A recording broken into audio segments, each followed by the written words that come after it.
Mlimani City na bodaboda penati hizo. Tuone nani anayefungwa.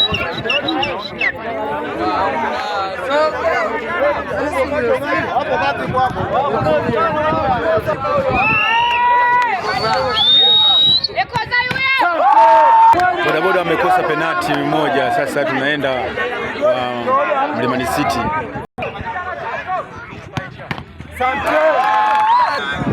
Bodaboda anaenda kupiga penati ya pili, kashinda. Mlimani City ambaye ni Tanazio anaenda kupiga penati ya pili, kashinda. Bodaboda anaenda kupiga penati ya tatu.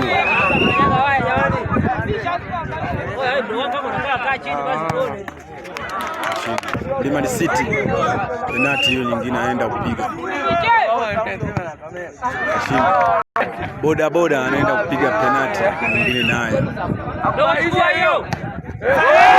Mlimani City anaenda kupiga penati, akishinda biashara imeisha. Ndio hapo itakapokuwa ya mwisho, na hiyo